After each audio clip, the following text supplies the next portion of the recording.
This girl's ability to take action was far beyond that of ordinary people. Just the day before, she had managed to subdue a humanoid goblin, and now, she was already setting her sights on becoming rich. Nima possessed a rare ability: monsters could easily fall in love with her. Because of this, she dreamed of a world where monsters and humans could coexist. At dawn, Nima set out with her older brother toward the Lannis region to investigate reports of kobold unrest. Upon their arrival, they were immediately received by Dylan, captain of the First Night Order stationed in the Pazides area. Dylan spoke bluntly. The region was extremely dangerous, and he strongly advised the prince's group to retreat to a safe zone as soon as possible. Ralph, however, responded firmly that this was a direct order from their father. As acting lord, he was required to inspect the situation personally. Afterward, Dylan introduced them to the highest authority in the area. The local lord looked visibly exhausted. Marquis Pazes admitted that due to the kobold's unusually high activity, he had been working day and night to devise countermeasures. The Night Order was severely understaffed, forcing him to seek help from the Adventurers Guild. At present, a subjugation force was being assembled. Once the Red Plura squad arrived, the operation would officially begin. Nima quickly realized that before the subjugation started, this was their only chance to make direct contact with the kobolds. She immediately requested permission to conduct an investigation within the city first. After confirming it wouldn't take long, Marquis Pazes agreed. However, once inside the city, Nima was shocked by what she saw. The streets were in disrepair, and children wandered the alleys. They were clearly malnourished. She couldn't understand why supplies hadn't been distributed or whether they had been intercepted along the way. Either possibility warranted investigation. At that moment, Nima noticed a group of children surrounding something. When she approached, she discovered they were beating a puppy. The children insisted they were following their father's teachings. All dogs were enemies. Nima picked up the puppy and saw that its injuries were severe. She immediately asked her brother to cast healing magic. Hoping to find the puppy's pack and advance her plan at the same time, the group followed the puppy deeper into the forest. The weeds grew thicker, and the terrain became increasingly difficult. Suddenly, the forest spirit scooped Nima up. At the same time, the grass ahead began to shake violently. The guards moved swiftly, cutting a path forward. What appeared before them was a slime. Nima was thrilled. This was her first time seeing such an iconic monster in person. As she tried to approach, the forest spirit informed her that the slime was asking for help. Through interpretation, they learned that one of the slime's companions ahead was critically weak and in urgent need of assistance. Nima consulted her brother, who chose to support her judgment. Led by the slime, they found a massive slime whose body contained numerous undeveloped offspring. It was clearly about to give birth. Nima hoped it could move somewhere warmer and safer, but the slime was completely unable to move and couldn't be carried either. As the group reached a stalemate, the prince suggested that if a slime parasitized a host, its reproduction would temporarily stop. Nima immediately voiced concern: would the host be consumed? Her question triggered a strong reaction from the slime. Through the forest spirit, the slime clearly stated that it would never harm someone it loved, and that it liked Nima very much. Nima was momentarily speechless. She tried to suggest the forest spirit as a substitute, but that idea was instantly rejected. The forest spirit then explained that once parasitized, the slime would absorb energy directly from what the host consumed, meaning the host would no longer need to excrete waste. Surprisingly, this detail caught Nima's interest. She realized it meant she could enjoy food without restraint. The prince added that slimes were nearly immune to physical attacks, and that most magic would be nullified depending on attributes. In the end, her brother conceded that if this method could protect Nima, he was willing to accept it. With everyone in agreement, Nima decided to become the host. She named the slime Lin. At the moment the parasitism was completed, Nima clearly felt Lin's consciousness. At the same time, a small pure white slime was entrusted to her. To tell it apart, she named it Bai and decided to keep it by her side. The group then continued searching for traces of the kobolds. Strangely, the deeper they went, the more completely all monster presence vanished. Left with no choice, they turned to Ras for help. He pointed ahead but couldn't accurately describe what he sensed.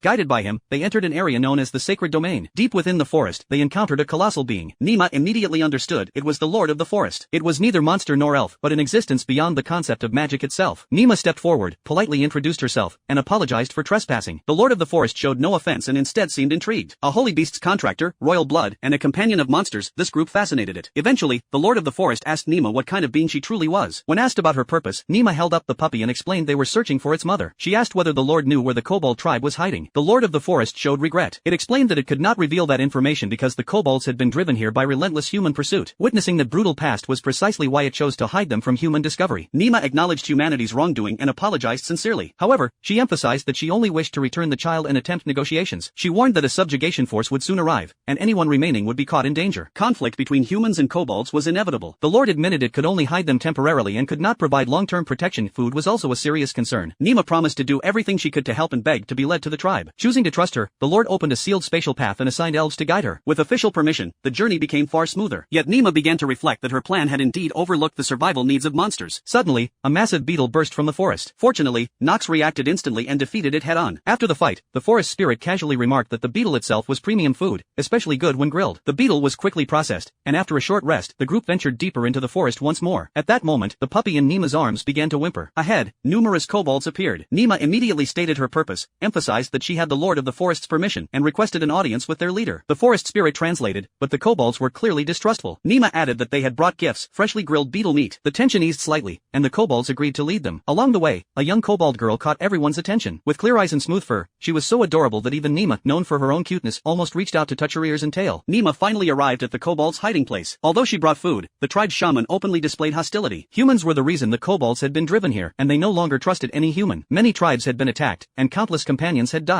Nima warned that the subjugation force was imminent and that staying here was extremely dangerous. The shaman calmly replied that she had already foreseen this through the stars. As a mind-reading astrologer, she believed conflict with humans was unavoidable and demanded that Nima leave immediately. Nima insisted that instead of heading toward war, they should at least listen to her plan. The shaman refused. The remaining kobolds were survivors of human slaughter, barely gathered together by her power. She could not trust humans. Negotiations reached a deadlock. At that point, Nima's brother reminded her it was time to return to the city. Nima left with a promise to come back the next day. After seeing Nima off, the shaman unconsciously looked up at the night sky and noticed something strange. The star of the savior stood close to a fifth-tier star. For the first time, doubt crept into her heart. Had that person already appeared? Back in the city, Nima received a letter from her father stating that her sister was also on her way. The three siblings would soon reunite. At the same time, the prince received orders from the king, granting him full authority over the region. Not long after, Nima returned to the forest with supplies for the kobolds. The shaman wasn't surprised by her return, but she was shocked to see monsters accompanying her. Nima immediately explained that the forest spirit was also a monster, and that a slime was parasitizing her body. The shaman couldn't understand such a choice. Nima replied that whether human or monster, all lives were worth saving. This was the core of her plan. She admitted that kobolds would find it hard to trust humans again, but she still wished to help. The shaman hesitated. She had to protect the entire tribe and her only sister. Their bloodline consisted of only the two of them now. Nima admitted that saving everyone might not be realistic, but she would never stop trying. Her sincerity finally shook the shaman, who agreed to hear the plan in detail. After listening, the shaman realized for the first time that such a human could exist. She decided to try believing and went to summon the leaders of each group. At that moment, a tall white kobold stepped forward to thank Nima for saving the tribe's child. She belonged to the healing lineage and introduced herself as Hanli. Nima was fascinated and wanted to learn more about kobold society. Hanli explained that kobold bloodlines were divided into two main systems, hunting and living. The hunting lineage specialized in weapons and physical strength, while the living lineage excelled in crafting and support. In daily life they worked separately, but when united, they complemented each other. Nima then asked why some kobolds walked on all fours while others stood upright. Hanli explained that once kobolds reached adulthood, they could walk upright. As children, however, they lacked strength and needed to run on all fours to develop their shoulders and legs. Nima noticed Hanli's fur and couldn't resist wanting to touch it. She immediately removed her gloves and hugged Hanli without hesitation. Thankfully, her brother appeared in time and stopped her. Soon, the leaders of each group gathered. Nima explained her plan in detail, while admitting that the exact location was still under discussion. One leader spoke first, saying that if survival meant constant battle, it would be better to capture humans and use them as hunting practice. Another leader disagreed, preferring to make use of human technology and labor instead. In his vision, vast wastelands would be developed, and humans would become indispensable workers. Nima asked for everyone's stance. The outcome was unsurprising. Almost all leaders agreed. The next topic was how to deal with the subjugation force. Nima proposed a frontal assault on Lannis town to create chaos, followed by a sudden withdrawal to the west. Given the kobold's speed, the plan was entirely feasible. Just as the discussion reached a critical point, a small figure burst into the meeting, interrupting everyone. She bluntly warned them not to trust Nima so easily. This adorable young member was the shaman's younger sister. Nima noticed she was different from the other children, with upright ears and a fluffy tail. The shaman explained that her sister wasn't a kobold but a wolfkin, an abandoned child she had taken in. The prince added that she was no ordinary wolfkin. Her black fur and silver markings signified an extraordinary bloodline.